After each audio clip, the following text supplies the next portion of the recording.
தூத்துக்குடி துப்பாக்கிச்சூடு சம்பவத்தில் அருணா ஜெகதீசன் அறிக்கை ஏற்கப்பட்டதா என நீதிபதிகள் கேள்வி எழுப்பியிருக்கிறார்கள். கூடுதல் விவரங்களை செய்தியாளர் பாலகிருஷ்ணன் வழங்கியிருக்கலாம். விவரங்கள் பாலகிருஷ்ணன்.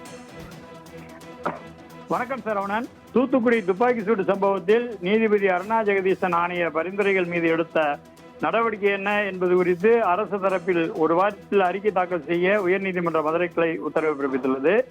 மதுரை பிபிகுளம் பகுதியைச் சேர்ந்த கதிரேசன் உள்ளிட்டோர் உயர்நீதிமன்ற மதுரை அமர்வில் மனு தாக்கல் செய்திருந்தனர். அதில் ஸ்டெர்லைட் காப்பர் நிறுவனத்தை நிரந்தரமாக மூடக்கோரி பொதுமக்கள் நடத்திய போராட்டத்தில் சீருடை அணியாத துப்பாக்கி சுடும் வீரர்களை பயன்படுத்தி காவல்துறை நிலையான நடைமுறைகளை பின்பற்றாமல் துப்பாக்கியுடன் நடத்தியதாகவும் அதற்கு பொறுப்பானவர்கள் மீது குற்றவியல் வழக்கு பதிவு செய்ய வேண்டும் என கோரியிருந்தார். இந்த மனு நீதிபதிகள் T V Karthikeyan, R Sakthivel அடங்கிய அமர்வு முன்பு விசாரணைக்கு வந்தது. அப்போது அருணா ஜெகதீசன் ஆணைய அறிக்கையை அரசு ஏற்றுக்கொண்டதா என நீதிபதிகள் கேள்வி எழுப்பினர். அதற்கு அரசு தரப்பில் அறிக்கையின் பரிந்துரைகள் பகுதியளவில் ஏற்றுக்கொள்ளப்பட்டது.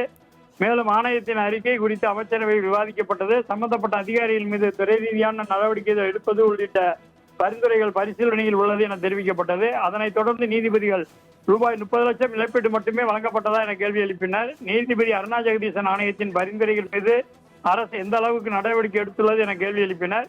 குறிப்பாக அரசு அதிகாரிகள் மீது எடுக்கப்பட்ட துறை ரீதியான நடவடிக்கைகளின் தற்போதைய நிலை என்ன, எந்த நடவடிக்கைகள் கைவிடப்பட்டுள்ளன, எவை தொடர்கின்றன என்பது குறித்து அரசு தரப்பில் அறிக்கை தாக்கல் செய்ய வேண்டும் என உத்தரவிட்டிருந்தது. இதனைத் தொடர்ந்து அரசு தரப்பில் அருணா ஜெகதீசன் ஆணையத்தின் பரிந்துரைகள், இழப்பீடு வழங்கிய விவரம், அரசு வேலை வழங்கப்பட்ட விவரம், அரசு அதிகாரிகள் மீது எடுக்கப்பட்ட துறை ரீதியான நடவடிக்கைகள் உள்ளிட்ட அனைத்து அம்சங்களையும் விளக்கும் வகையில் பிரமாண பத்திரம் தாக்கல் செய்ய ஒரு வார காலம் அவகாசம் கோரப்பட்டது. இதனை ஏற்றுக்கொண்ட நீதிபதிகள் பிராமண பத்திரம் தாக்கல் செய்வதற்கான கால அவகாசம் வழங்கி வழக்கை ஆகஸ்ட் 30ஆம் தேதிக்கு ஒத்திவைத்துள்ளனர். சரவணன். தாங்கள் வழங்கிய விரிவான தகவல்களுக்கு நன்றி பாலகிருஷ்ணன்.